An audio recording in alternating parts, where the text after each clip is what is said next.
when 25-year-old Linda Scavana gets lost in the Grand Canyon. Her dream holiday turns into a living nightmare. I was starting to panic, and I wasn't thinking real clearly. It was very, very scary. For over 20 days, she must battle hunger, dehydration, and the extremes of the mighty Grand Canyon in a desperate bid to stay alive. I remember thinking, if I could maybe just die in my sleep, that would be the most peaceful way to go.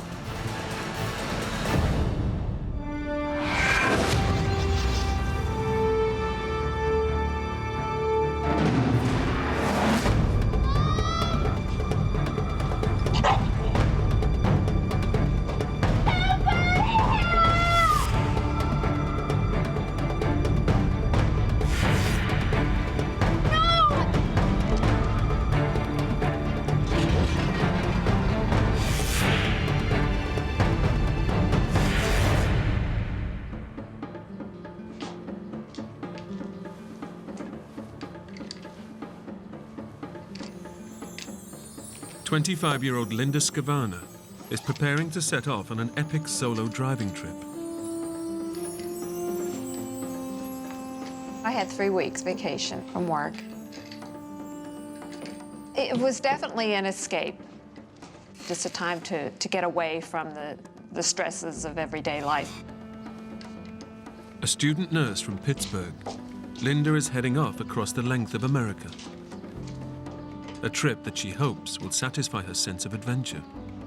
I was kind of a rebel at times, my own idea about things.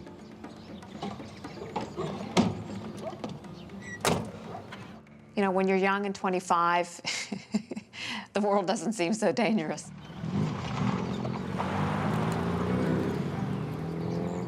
I just wanted to see America.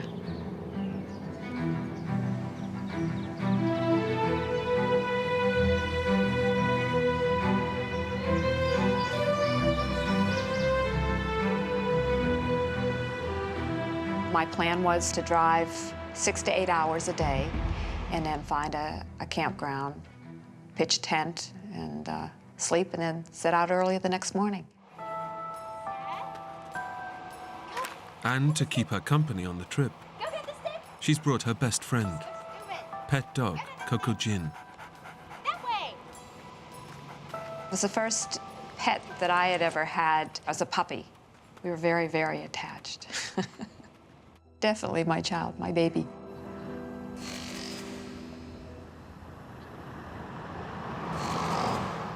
Linda spends 2 weeks traveling over 2,000 miles across the country.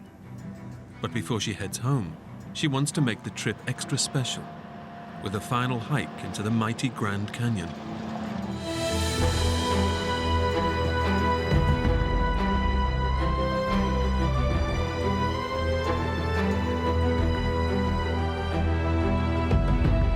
It was one of the places that I wanted to visit because it's one of the natural wonders of the world.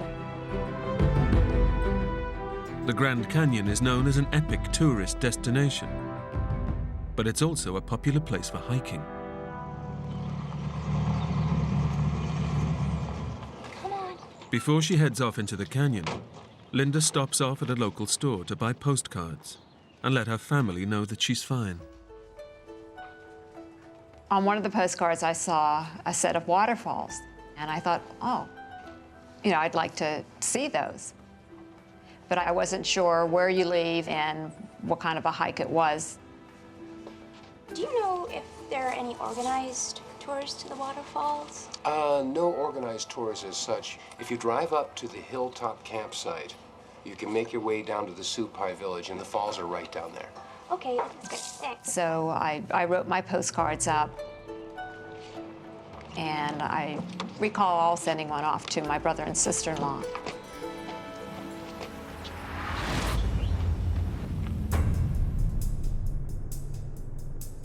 To get to the waterfalls, Linda and Coco Jin must first drive to a staging post at the beginning of the hike. I didn't know that it would take me as long as it did because it was, I think, maybe about 35 miles but it was all dirt road, so it took me a couple of hours to get through that and to finally get to the hilltop. By the time they get there, it's already lunchtime. It's late in the day to be setting off on a hike. But undeterred, Linda heads off into the valley. Yeah, Mom.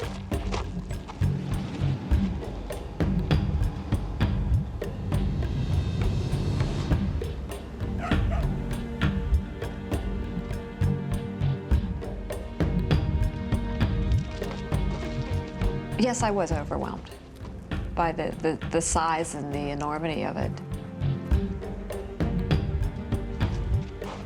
It made me feel small.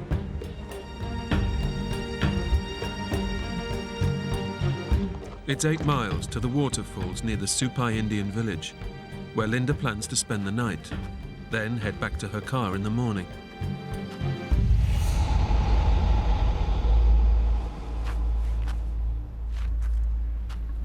The heat makes hiking slow, and after a few miles, the trail becomes hard to follow.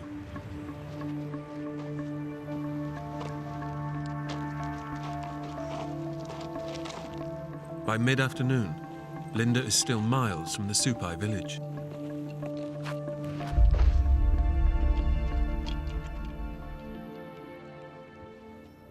I heard sound behind me, and when I looked around, I saw that it was a mule train.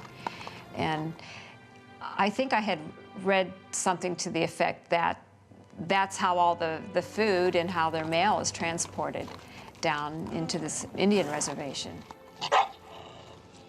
The dog started barking, and I was concerned because I knew that, this was the Indians' territory, and I didn't want to cause any problems, so we held up, and I let them ride on by.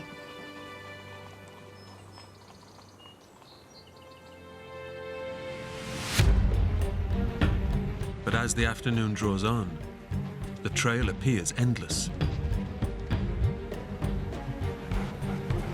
As I kept walking, I noticed that the sun was starting to go down.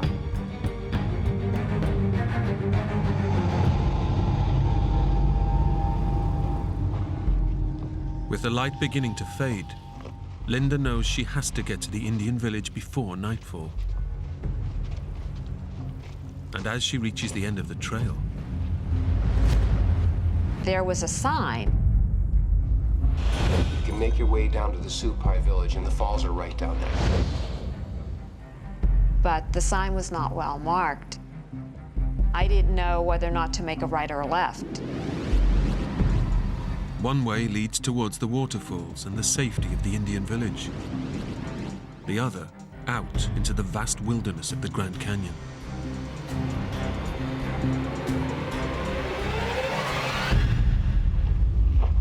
For some reason, I made a right-hand turn.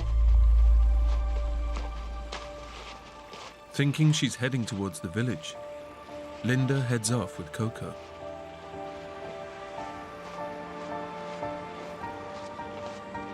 But after yet another hour of walking, there's still no sign of life. At that point, I was beginning to feel that I should probably be close by. Coco! With night approaching, Linda knows that it's too late to go back to the junction and try the left-hand turn. She has no option but to keep going. If she doesn't make it to the Indian village before dark, she'll be stranded in the middle of nowhere. In the canyon, nighttime comes very quickly because of the walls. It would be pitch black down there, and I wouldn't be able to see.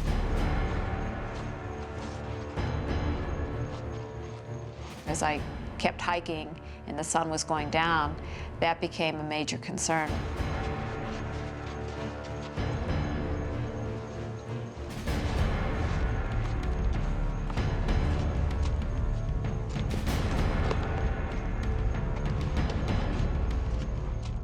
Linda's backpack weighs over 20 pounds and is slowing her down. I knew I could make better time without it because it was beginning to feel very heavy on my back. Ditching the backpack will mean leaving behind her sleeping bag, food, and only supply of water. I would have nothing except, the clothes that I had on my back and a few items that I had in my purse. With no experience of being out in the wild, Linda makes a terrible decision.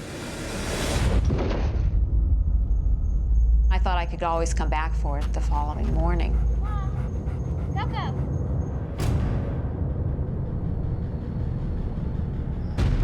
My priority at that point in time was just to make it to the Indian reservation, make it somewhere safe before dark. Hello! But as night falls, Linda and Coco are just tiny specks in the vast canyon floor. Is anybody there? Yeah, I was totally alarmed with getting dark and not being where I needed to be. That was my realization that I wasn't on the right trail. And with the light fading, Linda has no chance of retracing her steps to her backpack. You start thinking about the worst sort of things that can happen Help! and just kind of overcome by fear. Anybody there? Help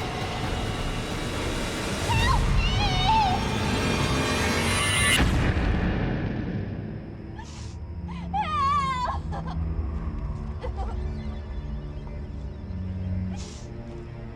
The first night was devastating. It was very, very scary.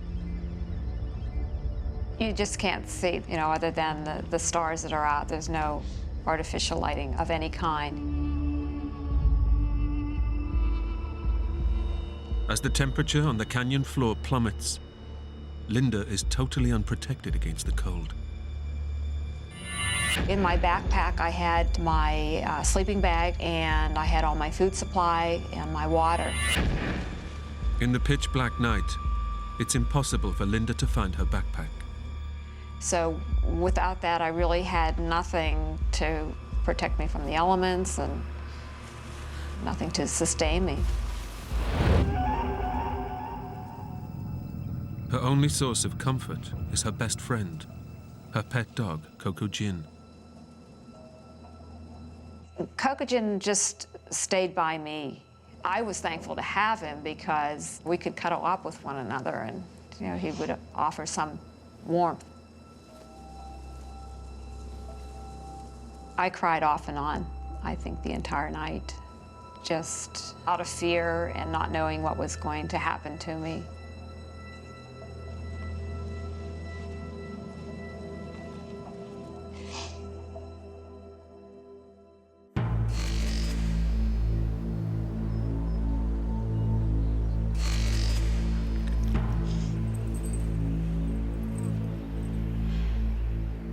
The next morning when the sun came up, because I had wandered around, I wasn't really sure where I was. I wasn't oriented. During the night, Linda wandered off the trail and has now lost her bearings in the maze of the Grand Canyon Valley. She's completely stranded in 2,000 square miles of barren wilderness.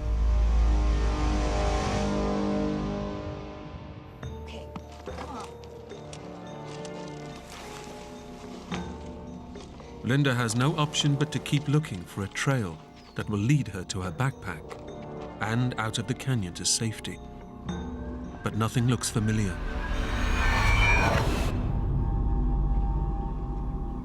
As I would follow trails, they would just lead nowhere. It's very difficult to see any kind of distance because there's all these little side canyons and walls, and you're like a rat in a maze.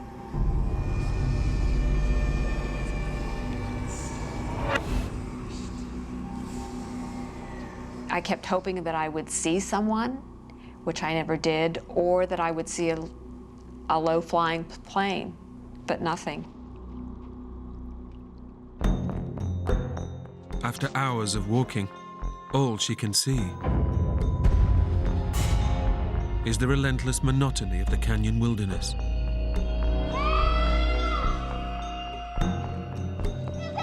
I did a lot of hollering and screaming, just hoping that someone would hear, especially, in the canyons, because noise can carry. Help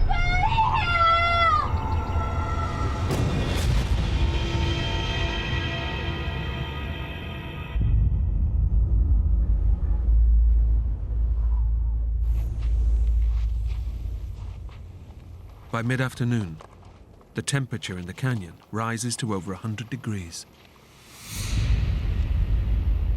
And neither Linda nor Coco Gin have had a drop to drink in nearly 24 hours. I remember it getting very, very hot. I was thirsty and I had nothing to eat or drink. My mouth was just terribly, terribly dry. In these conditions, human beings need around 2 gallons of water a day. My nurse's training told me that I needed to have water, that there was no way I was going to be able to survive without water. I knew I could live without food, but the water was going to be essential because it's so hot during the day down there. And I guess real fear set in at that point.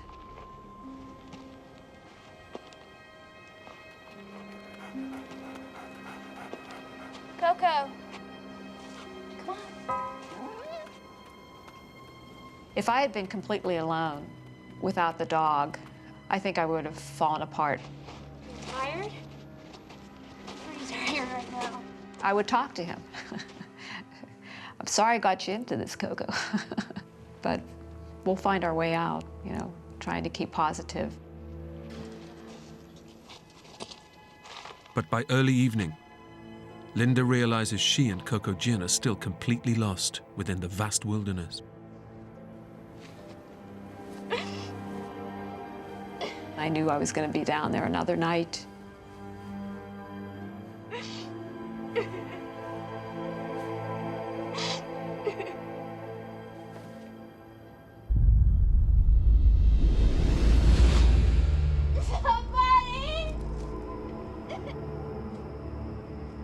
I think it was on that second night a little harder than the first night, because by that time I realized that there was something terribly wrong.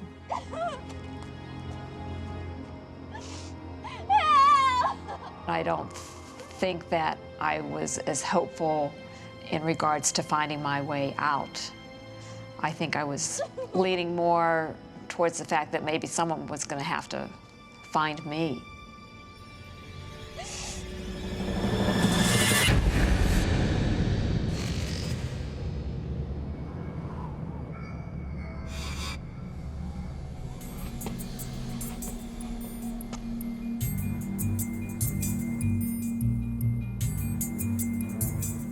Day 3, I knew it was Monday, and I said, well, you know, I survived the weekend down here, but I still knew I had to find water.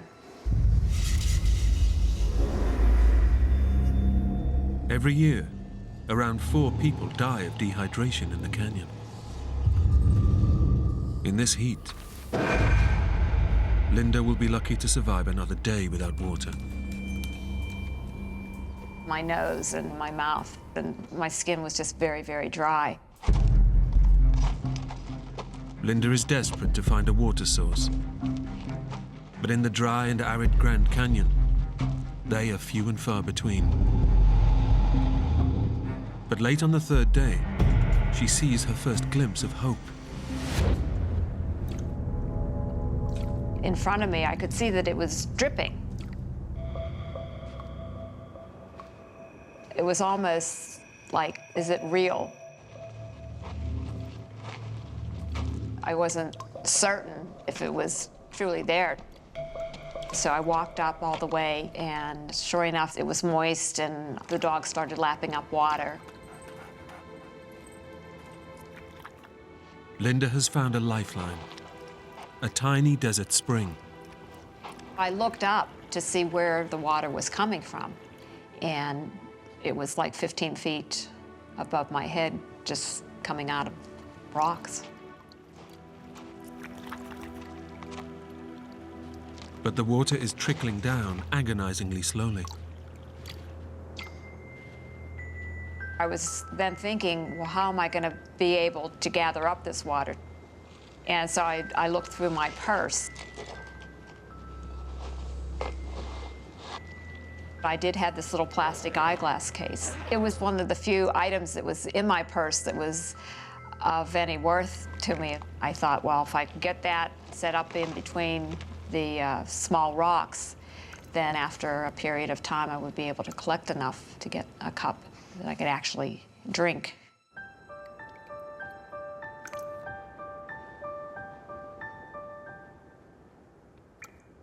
It probably took an hour or so to maybe get like a cup of water.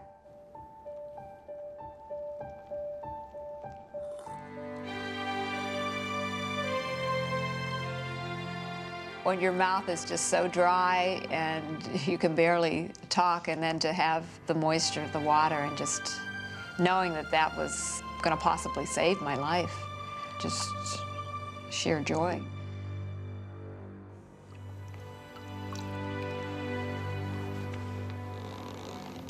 The drips supplied just enough water to allow Linda to regain her strength. I knew that it was going to be important for me to stay there to kind of like regroup and recover a little bit, because my feet were swollen and I had blisters on them, and I was just exhausted.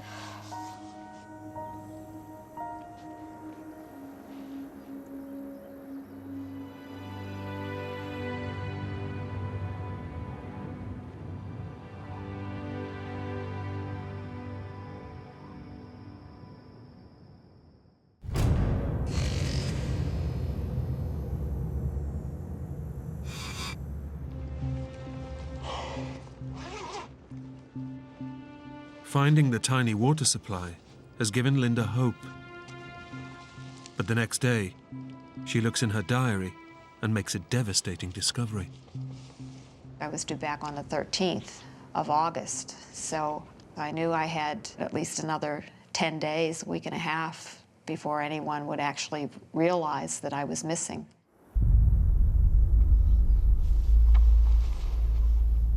In her last postcard home, Linda told her family she was well and having a great time. No one knows she's missing. If she's to have any chance of survival, the independent spirit that brought her here alone is going to have to get her out.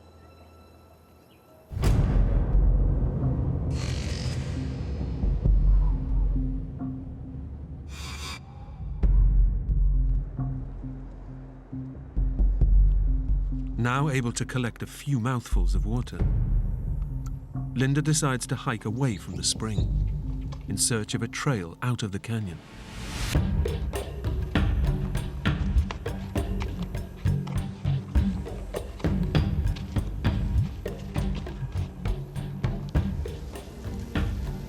My new plan was to drink as much water as I could before I would set off that day, so I would be hydrated, and then follow a trail and see where it would possibly lead to. As long as I can retrace my steps and get back to my water supply, because I knew that that was paramount.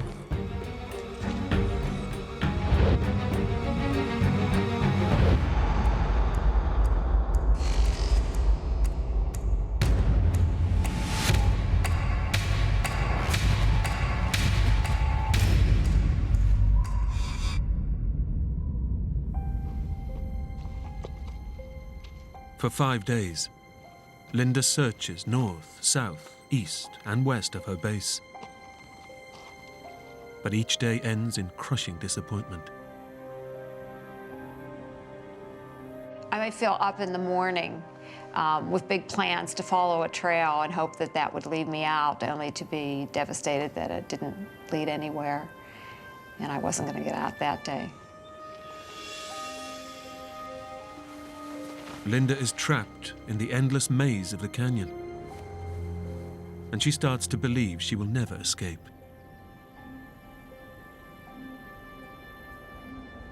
I was just totally depressed.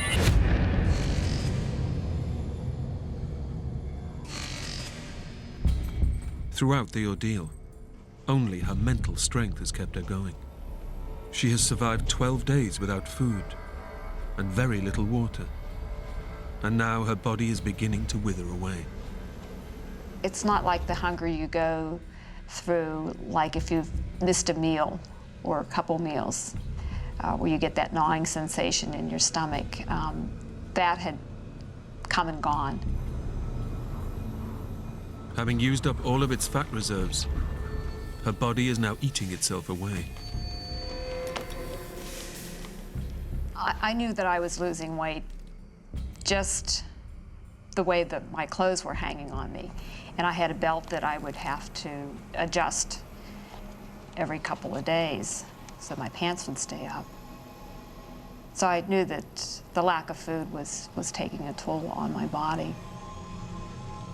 Without food, her meager water supply, and the companionship of Coco Gin Come on, Coco.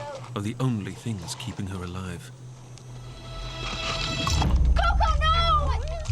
But when Coco knocks over 2 hours worth of carefully collected water, it's too much for Linda to bear. Stupid dog! I was annoyed, and I hollered at him, and he knew I was angry with him. Frightened by her outburst, Coco disappears into the canyon.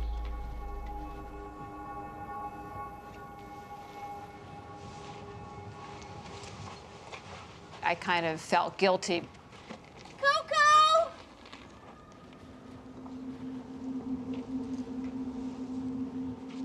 Terrified at the prospect of being left alone without her best friend, Linda is desperate to find Coco Gin. Coco!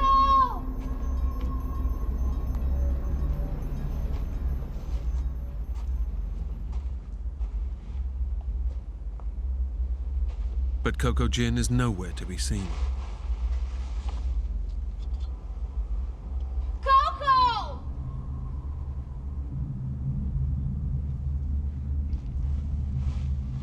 It gradually dawns on Linda that she might never see him again.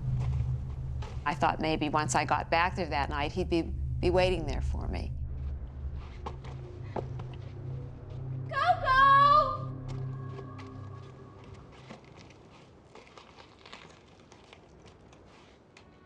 And almost as if I had driven him away. Coco! And by mid-afternoon, it's clear he's gone for good. I was devastated. My one and only companion that I had down there. I was completely alone. After 11 freezing nights out in the wilderness, a violent storm blows into the canyon.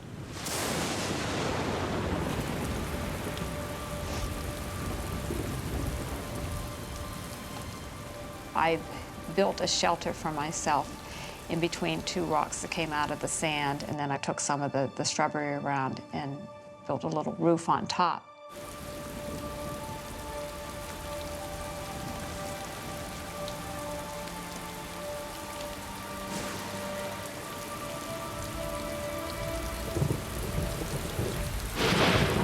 But the makeshift shelter does little to keep off the torrential rain and provides no defense against the predators lurking in the undergrowth. As I was trying to fall asleep, I heard some rustling. I became alert and threw a handful of sand in the direction that I thought I heard the sound. And then I heard a hissing sound.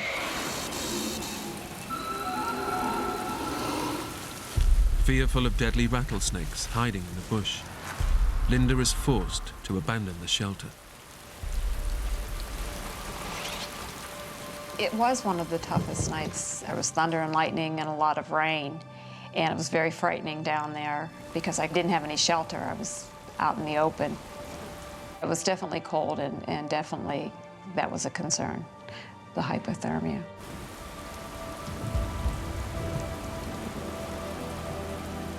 Alone, miles from civilization, Linda knows she must find the mental strength to survive. I started to think of ways to occupy my mind, and I said a rosary, and then I started to sing songs, just something to keep me occupied, to get me through that night.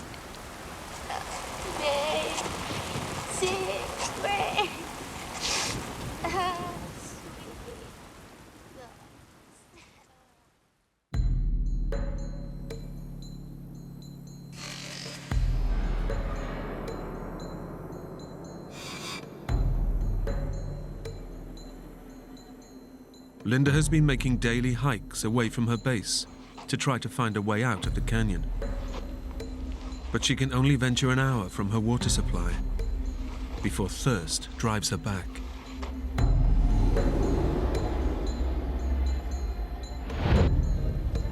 I was trying to go under some of the rock hangings in order to keep cool. It was underneath one of those rock hangings that I noticed the bottle.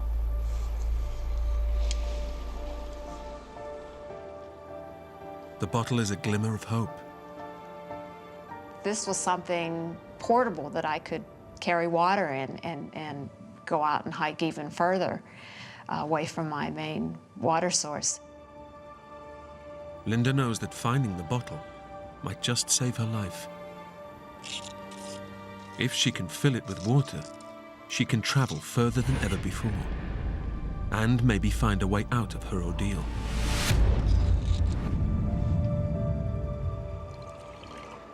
It was a process of hours to, get the plastic eyeglass case filled with water and transfer it into the vodka bottle.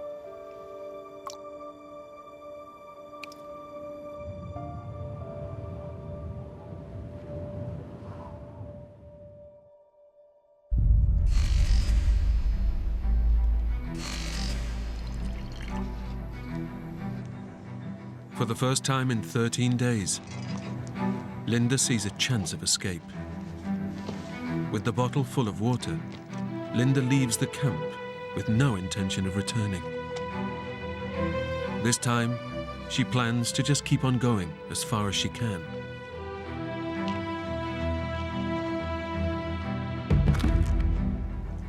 I was in a positive mood that day because I was feeling bound and determined that I was going to get out. The realization hit me that I wasn't going to just lie down and give up.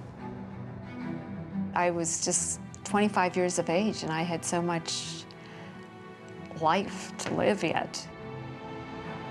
I had so much more that I wanted to experience. To give up was just, it wasn't an option at that point. My will to live was greater.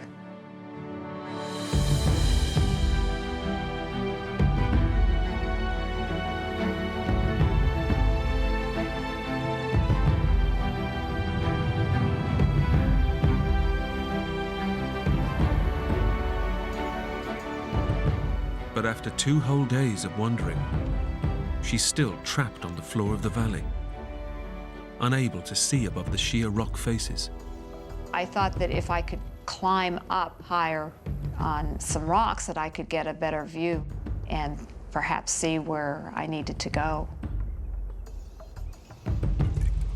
Climbing the rocks is dangerous, but it's her only chance of being able to see a possible way out.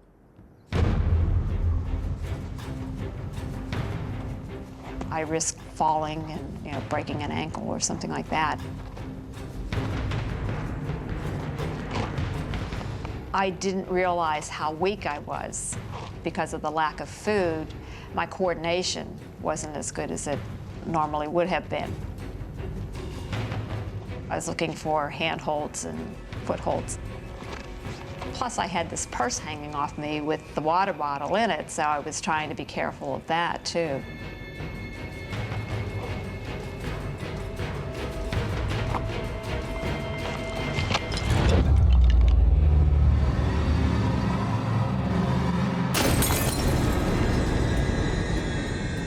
In an instant, Linda's vital water supply is gone.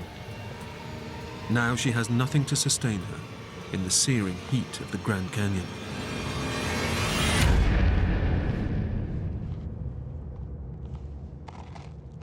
I was quite upset with myself, and then thinking that, well, now what do you have? You're away from your water source, and now you've dropped the only bottle of water that you had, and kind of back to square one again. Even though I had lost the bottle of water, I was still determined to get up to the top of this rock so that I could get a better view. But when Linda finally reaches the top of the plateau,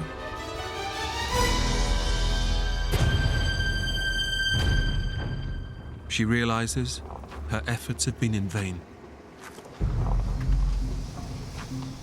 I couldn't get much better view than I really had when I was on the canyon floor.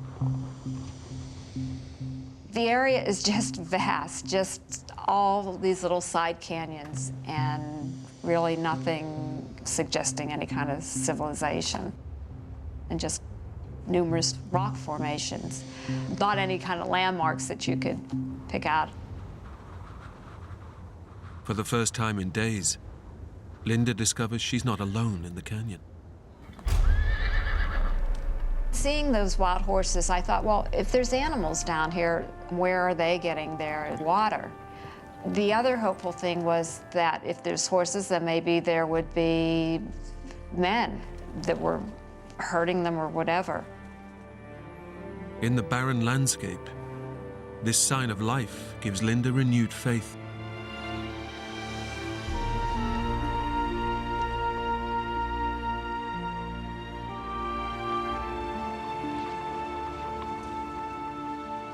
I mean, you start thinking strangely, perhaps I could even get a hold of one and ride it on out of the canyon. But I realized that was probably very unrealistic because you could only get so close to them and then they would run off. So I couldn't get probably within maybe 50 feet of them, if even that.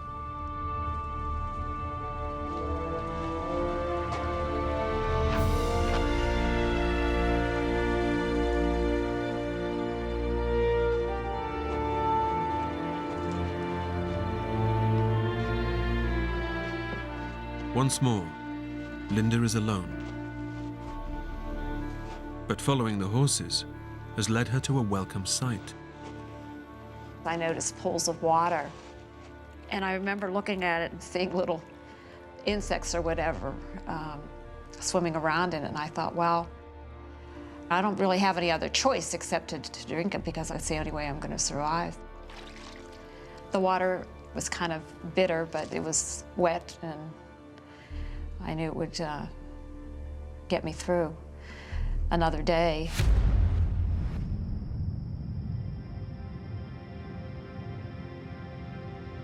As night falls, Linda drifts in and out of consciousness and is haunted by nightmares and fear. I had started having dreams of animals coming and eating out my eyes.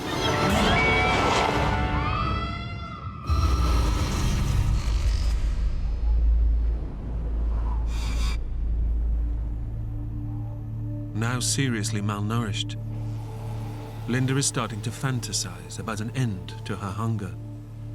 I began thinking about food quite a bit. And so I would kind of just sit there on a rock, you know, and think about dinner menus, writing those out in my journal.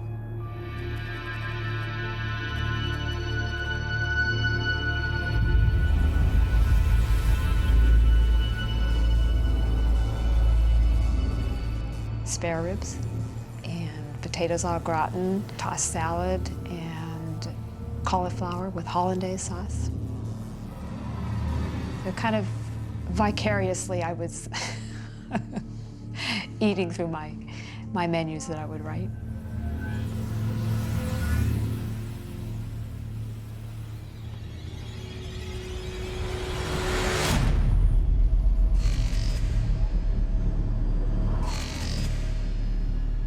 I was sitting there resting, and I decided that I was gonna brush my hair. For what purpose, I wasn't sure.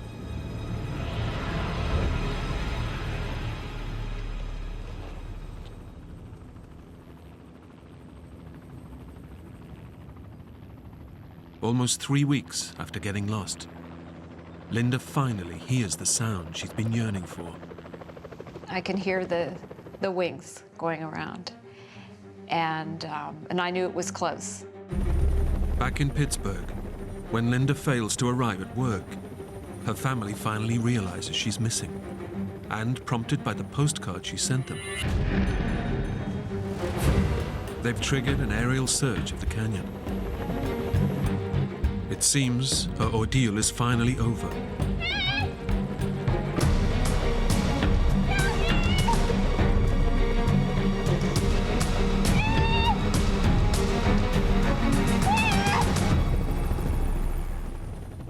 But Linda is impossible to see from the air. It was devastating that they didn't see me, but I could figure out why. Linda realizes that if she can't be seen from the air in the vast canyon, the chances are she'll never be found.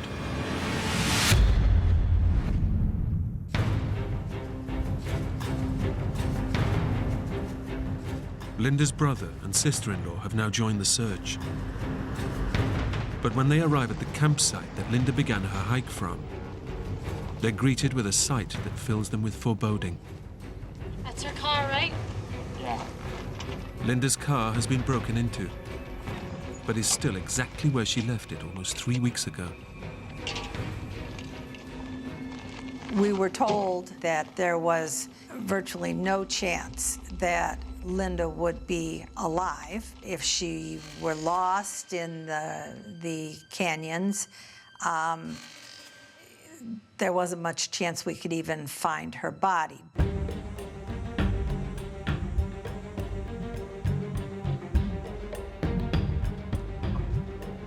We were on a gruesome kind of mission.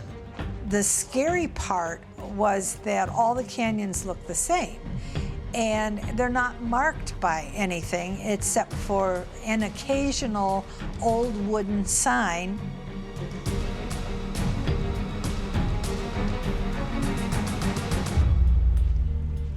They arrive at the same sign where Linda mistakenly turned right and out into the wilderness. Which way do you think? I don't know. Will Canyon? This way. Maybe. Linda's brother and sister-in-law turn left towards the Supai village and away from where Linda remains stranded in the canyon. I was afraid for Linda.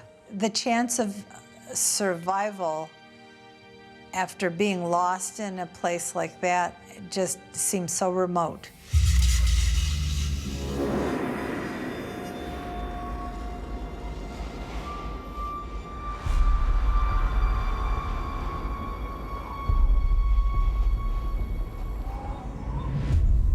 Mentally and physically exhausted and dangerously dehydrated, Linda finally gives up all hope of ever getting out alive.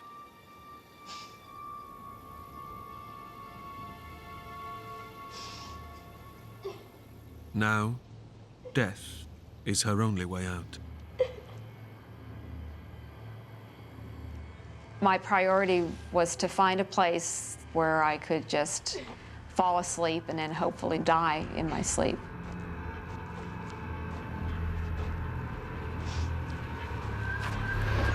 I thought, this is probably going to be it.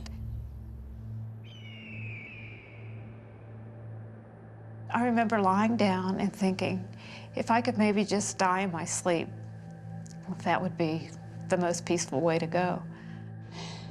I thought, you know, if I don't make it out of here, my parents will never really know what happened. My mother had lost a brother, her baby brother. And, you know, here's a woman that had gone through a lot of trauma in her younger years. And to me, that was kind of devastating to think that they would be going through that. After 19 days, battling to stay alive, Linda finally gives up.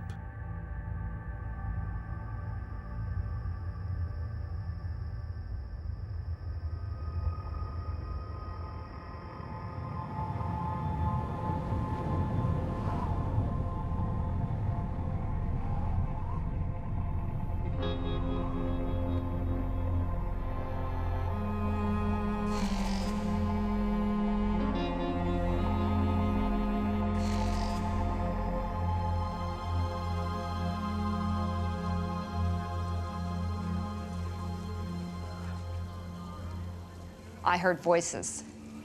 And it was almost like, is it a figment of my imagination or is it for real?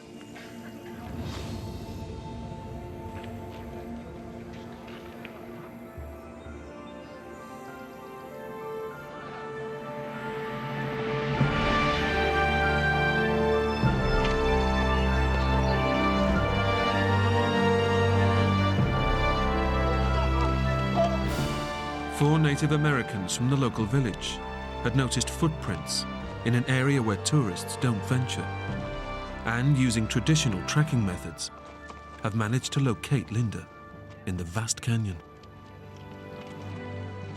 You could tell by the looks on their faces that they were kind of amazed to find me alive. It was just joyous. And waiting for her in the nearby Indian village are her brother and sister-in-law.